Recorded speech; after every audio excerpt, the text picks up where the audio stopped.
Patagónica. Un buen título para un programa, o el sinónimo para una ciudad que tuvo un origen distinto al resto. No nació al lado de un río, arroyo o laguna, no creció sobre las ruinas de una aldea. La Plata fue creada de la nada, en un terreno de lomadas, bajos y llanos, mirando al este geográfico del sol naciente y al norte político de una Argentina pujante. Nació del pensamiento futurista de hombres ligados a una generación con pensamientos homogéneos, que tenían un código único de una sociedad con aristas masónicas. Ellos veían a la Argentina y a la nueva urbe con pensamientos de grandeza. Es por eso que sus diseñadores apelaron a todo lo que tenían a su alcance para hacerla ecológica, para hacerla moderna, para hacerla sensible, para hacerla única. La historia nos cuenta eso. La historia comienza así.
Dorado de la Municipalidad de La Plata con el historiador Eduardo Lázari, especializado en lo que es la divulgación y la preservación del patrimonio histórico y cultural de nuestro país. Eduardo, muy bienvenido. Bueno, buenas tardes, un gusto estar aquí y bueno, es un placer estar en un ámbito que tiene que ver con lo que fue ese proyecto iniciático, diría yo, del país, que fue la fundación y construcción de La Plata. Sí, nada más y nada menos que en este bellísimo lugar que tiene tanta historia. Exactamente, porque cuando uno piensa que la ciudad de La Plata puede definirse como el mejor plan de gobierno que tuvo la historia argentina, tanto sea por su fundación, por su planificación y por su ejecución, estos lugares emblemáticos que están por encima, digamos, de lo que es la media patrimonial de la Argentina. Bueno, desde esa perspectiva es realmente maravilloso participar de cualquier evento en estos lugares. Bien, bueno, justamente vamos a irnos un poquito para atrás, a ver qué es lo que nos cuenta la historia. ¿Por qué se habla de un contexto de una Argentina pujante? Bien, hay que pensar que la Argentina, que había iniciado su marcha en 1810, sí, alcanza un momento trascendental cuando en 1853 se logra firmar una constitución nacional y luego de las 4 presidencias fundadoras, la de Urquiza, que fue el organizador del país, y después las de Mitre, Sarmiento y Avellaneda, que de alguna manera sentaron las bases del Estado moderno argentino. En 1880 se producen una serie de episodios que van a marcar la historia argentina y sobre todo van a cambiar la perspectiva histórica de la Argentina y la perspectiva del futuro argentino. En primer lugar porque en 1880, después de 70 años, se logra establecer definitivamente la capital de la República en la ciudad de Buenos Aires. Esto que fue sumamente auspicioso para el país, que fue el punto final del nacimiento del Estado moderno argentino. Para la provincia de Buenos Aires, la federalización del Partido de Buenos Aires fue un hecho traumático, ya que después de 70 años de ser la anfitriona de los poderes nacionales, en la mayoría de ese tiempo histórico, se convierte en huésped de un gobierno nacional que había llegado a esa instancia casi en una guerra civil contra la provincia de Buenos Aires. Recordemos que en 1880 la Revolución de Tejedor intentó evitar tanto la federalización como la presidencia de un provinciano, el caso de Julio Argentino Roca, y que termina con la derrota de Buenos Aires y la pérdida de su capital. En ese momento hubo como 2 vertientes, una vertiente más complaciente, que era, bueno, busquemos en qué ciudad de la provincia de Buenos Aires existente podemos instalar la capital. Ahí hubo varios proyectos, Mercedes, Chivilcoy, San Nicolás. En algún momento incluso se pensó en dividir la provincia de Buenos Aires, así que como anécdota quedó que Bahía Blanca se postuló como capital de la nueva provincia, que era el nombre de su diario, y en el caso de digamos, la provincia de Buenos Aires preexistente, por esos hechos auspiciosos de la historia, la gobernación cae en manos de Dardo Rocha, un episodio que fue sumamente auspicioso. Eran tiempos en los que los gobernadores eran elegidos por los legisladores, es decir, no había una votación popular para elegir al gobernador, sino que la votación popular era para elegir a los legisladores que luego elegían al gobernador. Eso fue en 1881. Dardo Rocha, uno de los máximos exponentes de lo que luego la historiografía va a llamar la generación del 80, que fueron unos 600 hombres que pensaron una Argentina desde una perspectiva liberal, desde una comunión de ideas muy fuerte, con una enorme libertad de pensamiento y que permitieron a la Argentina proyectarse como una de las naciones más prósperas de la tierra, no siéndolo. Lo interesante de La Plata es que fue una apuesta a un futuro venturoso del país. Por eso, cuando se decide que en vez de buscar algún otro lugar, en las lomas de la Ensenada se iba a levantar la futura capital, que tenía un tufillo vengativo para con la ciudad de Buenos Aires, porque era instalar un puerto más accesible y menos río adentro, puerto que se construyó pero que nunca alcanzó una dimensión comercial y económica como para contrapesar al puerto de Buenos Aires. Lo que sí fue muy interesante es que la Argentina, a través del gobierno de la provincia de Buenos Aires, pensó un proyecto gigantesco. Uno de los más tenaces opositores a una nueva capital era Domingo Faustino Sarmiento, que con diatribas, insultos, se negaba a aceptar esa nueva realidad, pero que, convencido casi a través de un engaño, cuando llegó a la ciudad de La Plata, Sarmiento era un hombre que admitía con mucha facilidad sus errores, una virtud poco argentina, y entonces al regreso de ese viaje dijo que había visitado una ciudad de gigantes propia de una nación de gigantes. Bueno, y justamente la ciudad de La Plata decide fundarse de la nada, porque eran solo lomadas. Exactamente, se funda desde la nada y con un proyecto muy ambicioso. Los 25 kilómetros cuadrados del plano fundacional de la ciudad prácticamente implicaban equiparar lo que era la ciudad de Buenos Aires en ese entonces. Con lo cual muchos creyeron en un proyecto faraónico de imposible concreción y, por un lado, el impulso titánico de Dardo Rocha, pero la decisión política de la élite de la provincia de Buenos Aires decidieron y concretaron este proyecto. Lo impresionante es que, por medio de los instrumentos institucionales que tenía la provincia, la dirección de ingenieros, toda la organización institucional, se decide hacer un proyecto muy ambicioso. Ahí el Departamento de Ingenieros dedica el tema a uno de sus ingenieros, malamente olvidado, que es el ingeniero Glade, que es quien hace el plano original, que luego como jefe del Departamento de Ingenieros firma Benoit, exactamente.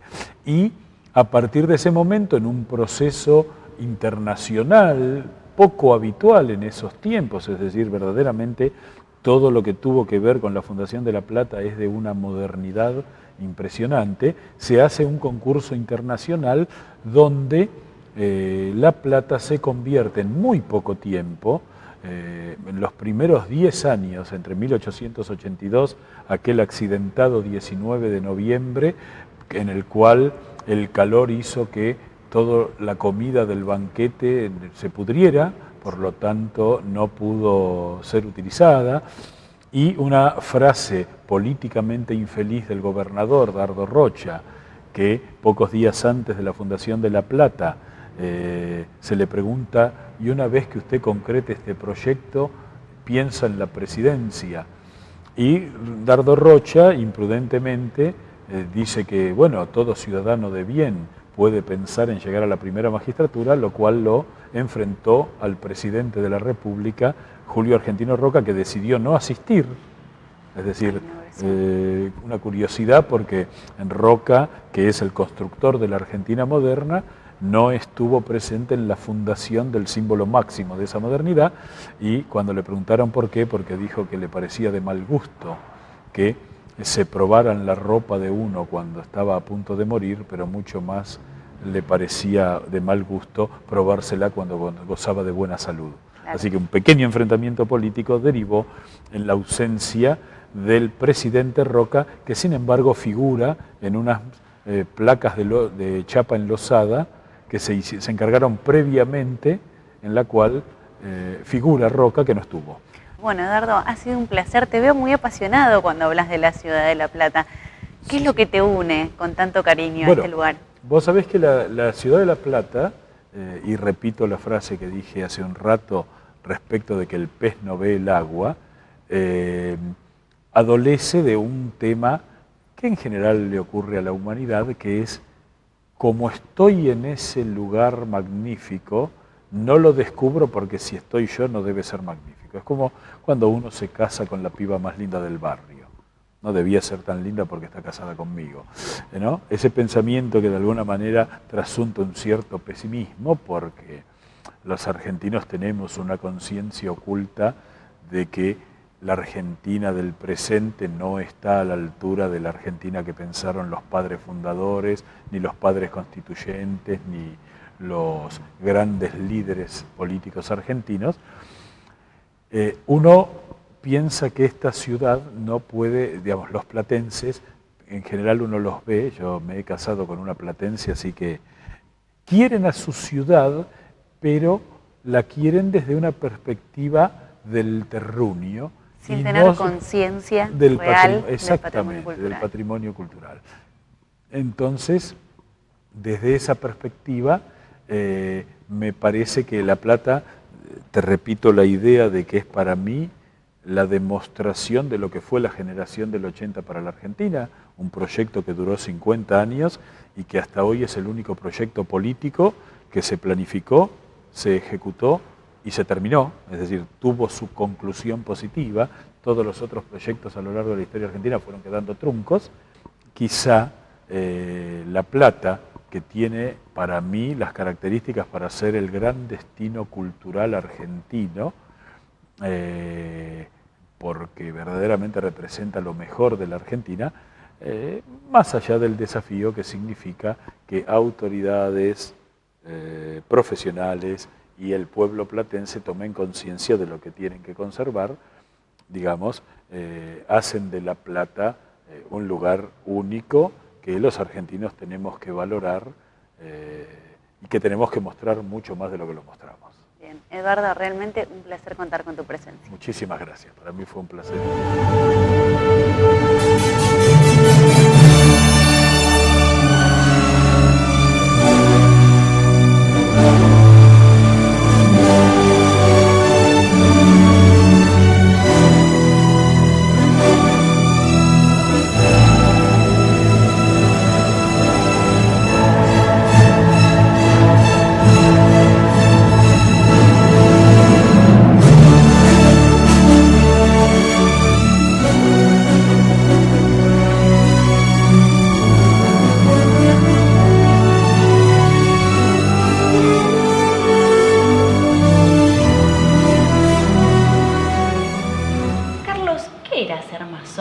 En aquella época donde se decidió fundar la ciudad de La Plata, ¿había que serlo para conseguir algún estatus político o era un legado familiar?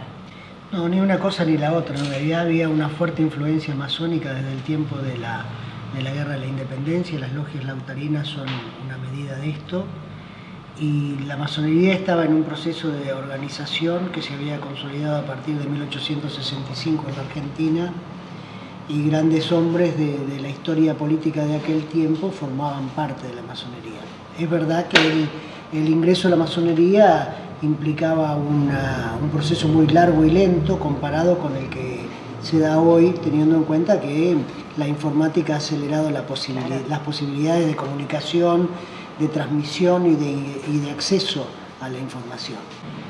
¿Y en qué influyó puntualmente que quienes diseñaron y fundaron la ciudad de La Plata sean masones? ¿En qué lo podemos ver plasmado en el diseño de la ciudad? Bueno, en primer lugar, el abandono del cuadrado hispánico tradicional del damero de la cuadrícula de manzanas de 120 o 120 metros de largo, que en La Plata no se da. En segundo lugar, la aparición de las rotondas hacia el oriente, que tampoco se da en el trazado histórico colonial. La ciudad de Buenos Aires tiene abiertas las diagonales mucho tiempo después de su construcción como ciudad. El plano de Juan de Garay con la vieja Plaza Mayor no registra la existencia de las diagonales. Y el otro criterio, la otra diferenciación con aquella vieja cuadrícula colonial está dada por las diagonales, que cumplen una función muy importante a la hora de acercar a la gente de una punta a otra de ese damero tradicional colonial. También hay que pensar que las cuadras del centro de la ciudad de La Plata son más cortas, están pensadas para caminarse, en tanto que las que se alejan del eje monumental y de 44 van llegando a la medida de las viejas 129 metros de la cuadra española. Y la otra cuestión es la orientación de la ciudad vinculada con el lugar de donde soplan los vientos. No hay que olvidarse que la Argentina venía de la epidemia de fiebre amarilla, de la coexistencia, digamos, de la ausencia de servicios sanitarios, de la necesidad de hacer circular el aire, a diferencia de las viejas ciudades europeas que construían en espacios mucho más reducidos. Había toda una concepción, si se quiere usar la palabra higienista, vinculada con asegurar mejores calidades de vida. En aquella época el traslado era en vehículos tirados por caballos, por lo tanto nadie imaginaba que 20 o 30 años después iban a circular los vehículos. Claro. La ciudad está pensada para una tracción a sangre en las zonas de las afueras y en el centro para una actitud peatonal, por eso las cuadras son más cortas. Porque además teóricamente el centro de la ciudad, el eje monumental, es el lugar donde estaban las principales reparticiones públicas. Y esto también marca la idea de que la ciudad tenía que concentrar la toma de decisiones para que la ciudadanía estuviera en claro dónde se tomaban, ¿no? Bien, y específicamente desde el diseño, sí, ¿no? Hay como muchos detalles y cosas que están relacionadas con la masonería. ¿Son un mito, son una realidad? En el plano de la ciudad, ¿qué es lo que podemos observar? En realidad está fuera de discusión, no hay mito en esto, porque la condición masónica de los fundadores es tan clara como que la medalla de la ciudad de La Plata primero fue la medalla de la logia que a mí me toca presidir ahora. La dibujó Benoit y primero fue la medalla que identifica la logia La Plata número 80 y hoy es, a partir de la decisión de Benoit en aquel tiempo, el escudo de la ciudad, de modo que mal podría discutirse la impronta masónica. Para los masones es muy fácil identificar, porque no solamente se trata de las diagonales, se trata de que la ciudad tiene otras posibilidades de identificación de instrumentos típicos de los obreros de la Edad Media, vinculados con la construcción de las grandes catedrales, y que son la escuadra, el compás, la plomada y la propia distribución de las plazas. Carlos, en cuanto a lo que es el trazado de la ciudad, teniendo el plano acá con nosotros, ¿qué simbologías podemos encontrar masónicas? Me gustaría aprovechar, Sí. Está claro en el plano la reducción del tamaño de las manzanas. Hay manzanas que son rectangulares y que van creciendo hacia las afueras hasta convertirse en cuadrados exactos. La otra cosa que se puede ver es que en realidad no hay una distribución exacta de cuadrado porque se permite leer un rombo, fruto precisamente de esta pérdida de metros hacia que nos acercamos al centro. El rombo es una figura muy simbólica para la masonería de los grados superiores, que van de 4 a 33, para abonar un poco la historia. Grado 33 tuvieron Sarmiento y Alem, por citar dos masones importantes. Está claramente marcada en las diagonales la escuadra, que está invertida, el oriente, que es el lugar de donde sale el sol, que es la fuente de la energía. Según la interpretación masónica, en oriente está la inteligencia, porque la luz tapa la oscuridad del no saber. Sí. Y aquí están las primeras radicaciones de edificios universitarios se concretaron en el oriente, como toda una referencia simbólica, que la universidad es la depositaria del saber máximo al que puede accederse en una sociedad en un tiempo histórico determinado. Las otras diagonales permiten visualizar el compás, que sirve para medir las propias limitaciones de las propias acciones. Como desde el primer grado de la masonería uno aprende que hay un límite para la propia acción, y el compás es lo que nos permite marcar el ámbito de influencia personal. Va de suyo que el diagrama también es un damero, que es lo que uno ve en los pisos de todas las logias, y que en la presentación del programa se ve claro en el pasaje de Ardo Rocha y en muchos otros edificios construidos en aquel tiempo histórico, el blanco y el negro como la opción que representan los opuestos, y la imposibilidad de caminar o en el blanco o en el negro. Siempre uno tiene la opción, está frente a la opción de qué hago, si hago bien o hago mal. El eje monumental marca la plomada, que es lo que permite medir la rectitud de las decisiones, y que en el mundo de la construcción es la que permite determinar la verticalidad exacta del edificio que se está construyendo. El occidente es para los masones el lugar de las sombras, y por eso en el occidente también está el cementerio, girado hacia un costado de la ciudad. Y el occidente es la oscuridad, y la luz, teóricamente uno debe ir caminando hacia la luz para poder hacer los aprendizajes de la vida personal. Exactamente, de la vida personal, o la propia civilización trata de caminar hacia la luz. Bien, y en cuanto al cementerio, que lo mencionamos y que vamos a ir a visitarlo, ¿qué elementos masónicos podemos apreciar y si se puede saber el significado de los que vamos a encontrar? Hay mucha simbología en las bóvedas, además de lo que seguramente va a aportar Carlota Sempé desde el punto de vista de sus conocimientos específicos como antropóloga y con muchos años de investigación, pero centralmente las bóvedas masónicas del Cementerio de la Plata y de otros lugares del país, inclusive del otro lado de la costa rioplatense o de Cuba, muestran la idea de que la muerte es algo muy particular para los masones. Para los masones es como volver a la energía universal. Por eso vamos a ver clepsidras aladas, que marcan la finalización del tiempo y el vuelo, por decirlo de alguna manera, hacia otro lugar que no existe, que no tiene una definición religiosa, sino que tiene más bien una definición simbólica, en el fondo filosófica, que es lo que los masones llamamos el Oriente Eterno. que es donde están todos los hermanos que en su momento trabajaron y que nosotros creemos que es el lugar a donde en algún momento nos va a tocar ir a todos. Es como que para la masonería la muerte es parte inherente de la vida. Bien. Bueno, y varias personas que han tenido influencia en lo que es la Fundación de La Plata, como lo son Dardo Rocha y Pedro Benoit, eran masones. ¿Se sabe a qué logia pertenecían y dónde estaban ubicadas? Sí. ¿Cuáles fueron las primeras logias de la ciudad de La Plata? Los dos estaban en La Plata 80, había otra logia fundacional, es otra que todavía está vigente, que es la logia Luz y Verdad 79. En la logia 80 estaba, uno podría decir, trasladado a términos de hoy, los universitarios, y en la otra estaban los obreros y trabajadores. Hay que tener en cuenta que mucha gente vino del exterior a trabajar a La Plata para levantarla, y la sola palabra levantar es muy masónica, y muchos de ellos vinieron con sus prácticas de Europa. Italianos, alemanes, franceses constituyeron sus logias, y varias secuelas de todo esto están en el cementerio y seguramente se van a poder ver. Llegó un momento en que en el viejo Teatro de la Principesa trabajaban 17 logias simultáneamente. Los primeros templos estuvieron sobre la calle 7 y luego sobre 46, algunos de ellos todavía está en pie, pero no cumple funciones masónicas, digamos. Bien. Y hoy no tenemos templo. No hay un templo propio de la masonería.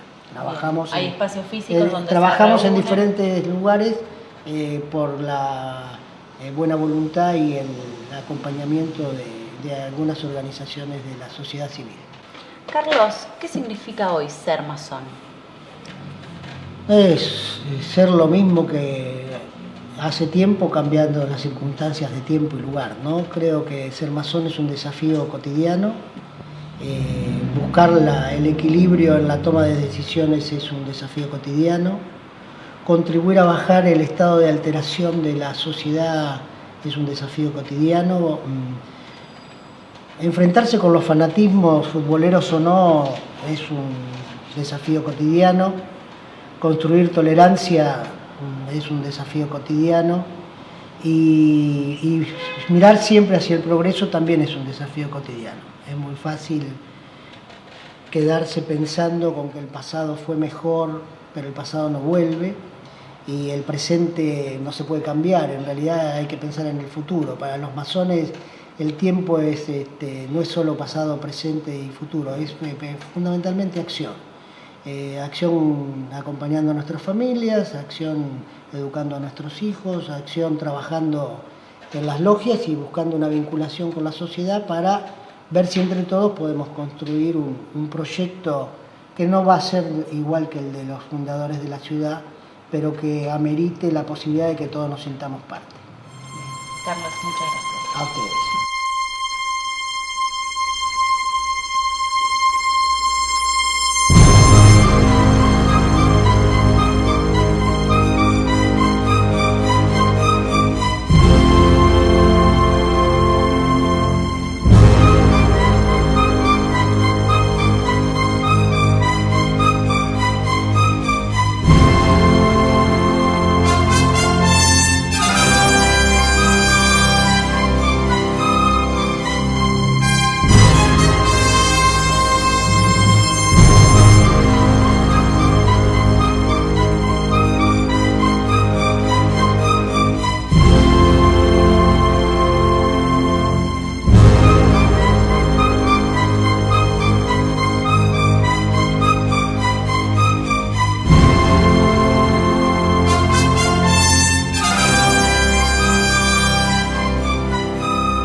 Mi nombre es María Laura Fernández Berro, les doy la bienvenida al Museo y Archivo Dardo Rocha.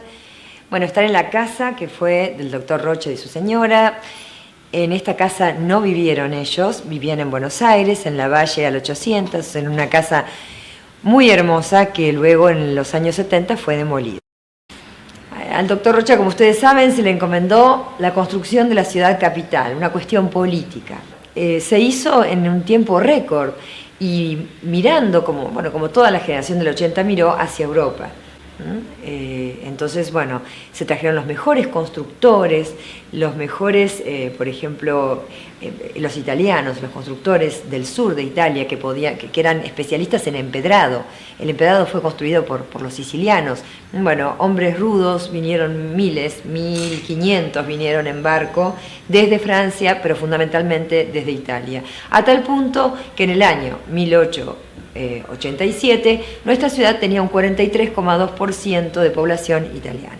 Estamos en presencia de la mamá del doctor Rocha, esta escultura la representa. El doctor Rocha tuvo un vínculo muy profundo, muy cercano con su madre.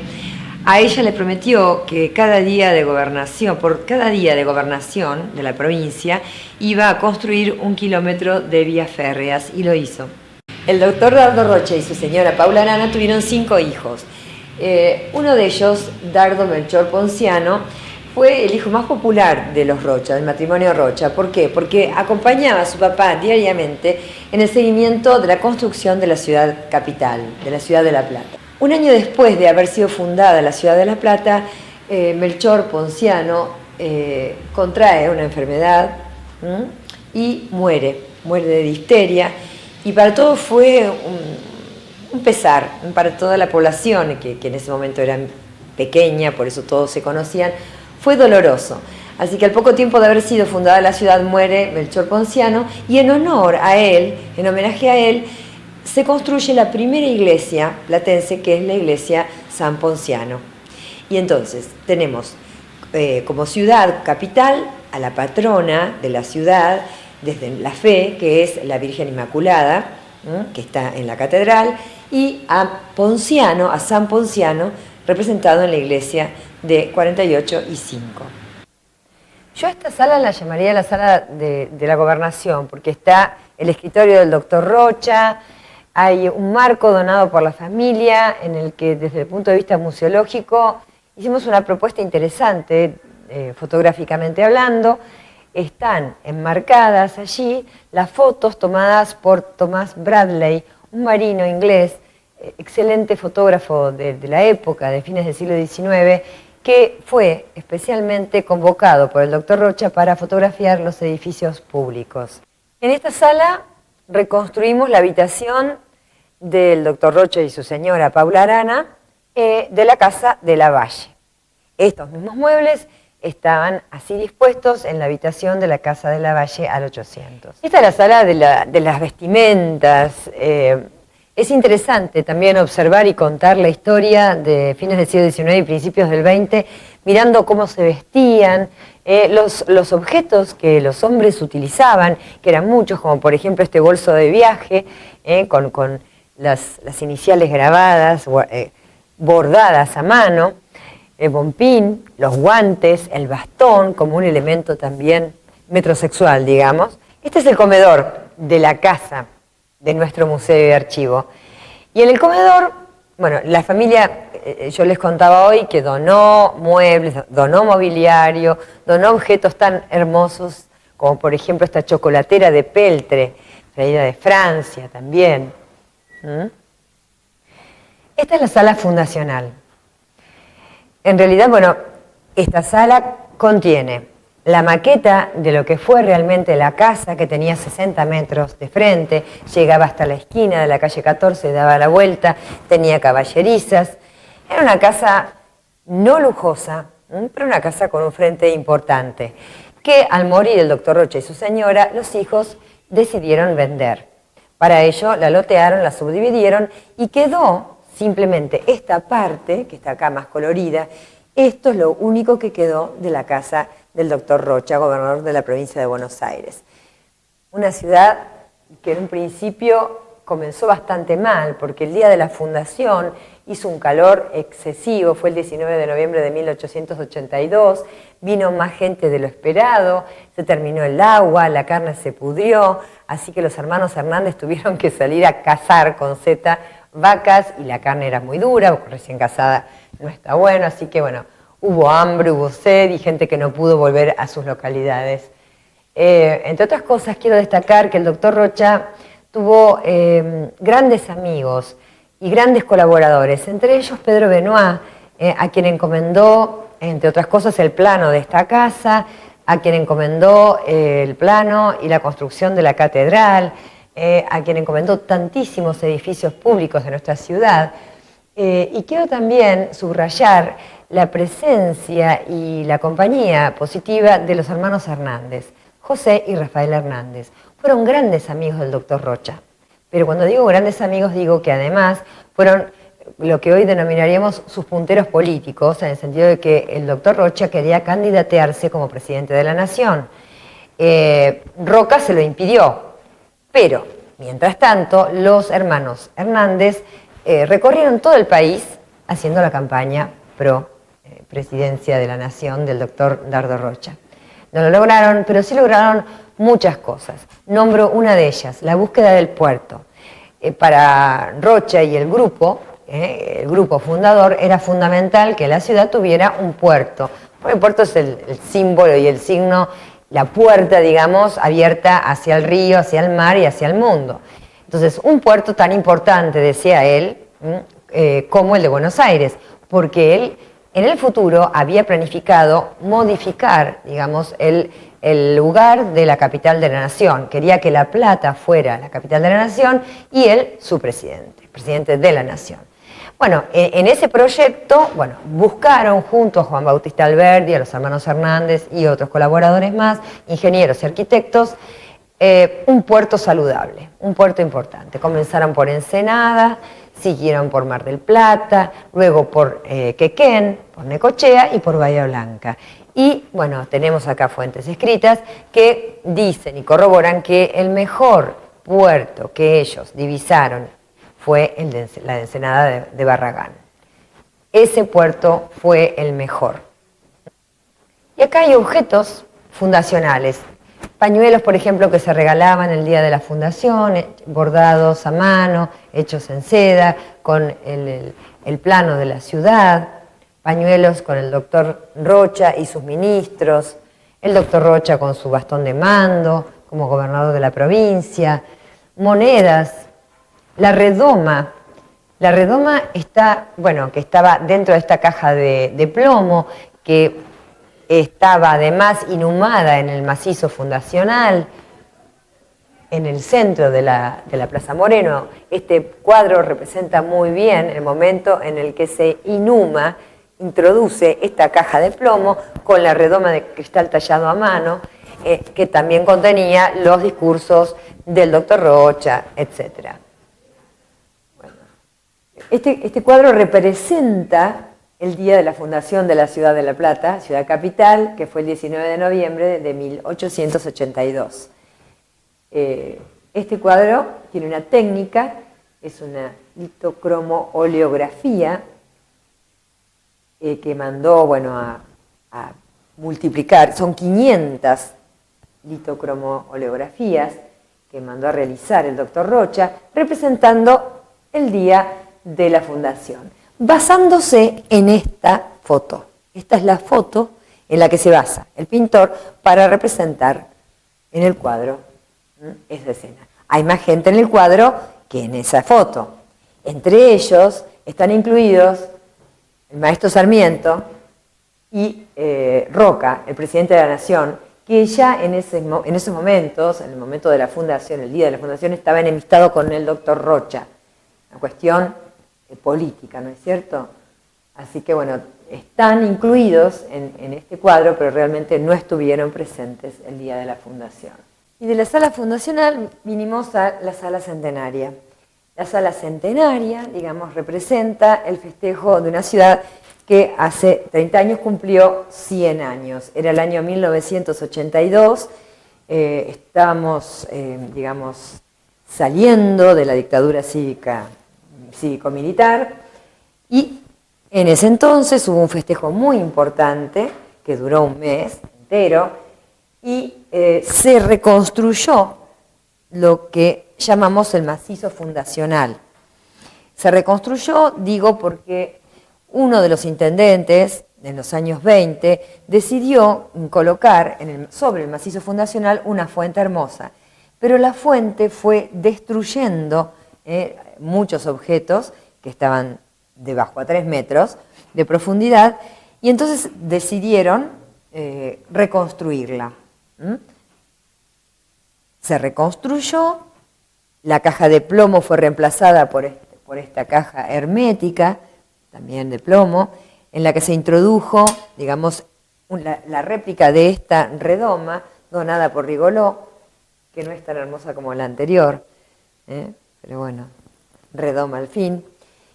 Y acá hay duplicados de todas las medallas, condecoraciones de las instituciones, colegios, sociedades, hospitales, clubes, bibliotecas, que saludaron a la ciudad centenaria.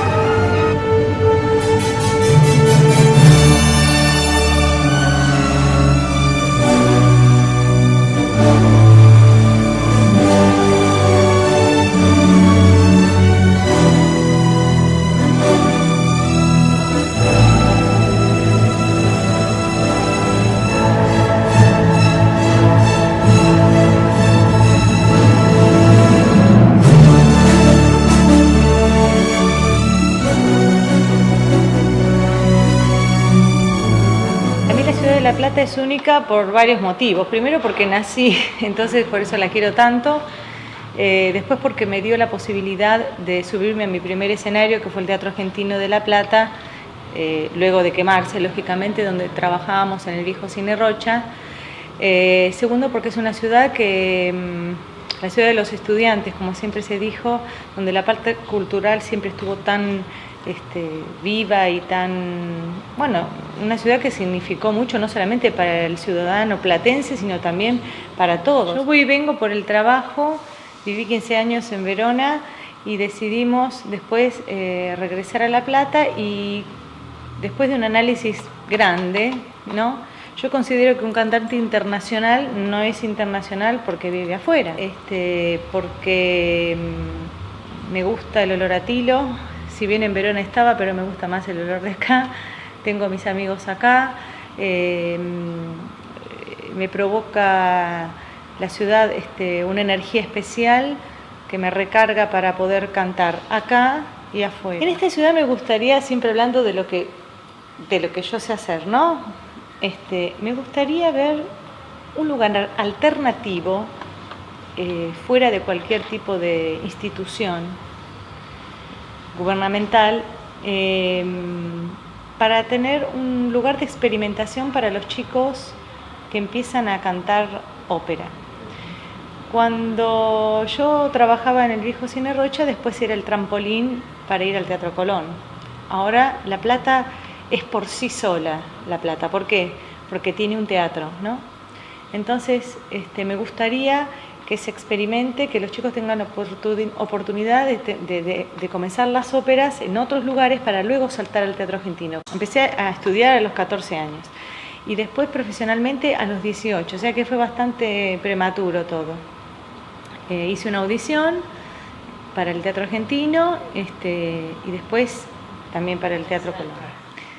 Yo, bueno, les agradezco a ustedes que hayan pensado en mí siendo representante junto con otros artistas que ya me han contado y deportistas, representantes de nuestra ciudad. Yo estoy agradecida muchísimo y también muy agradecida al público. Un artista no es nada si no tiene público. Después a la ciudad, porque me da esa oportunidad de tener estos sentimientos y tener este encuentro no solamente profesional sino afectivo, como te decía. Y eso yo estoy muy agradecida a todos.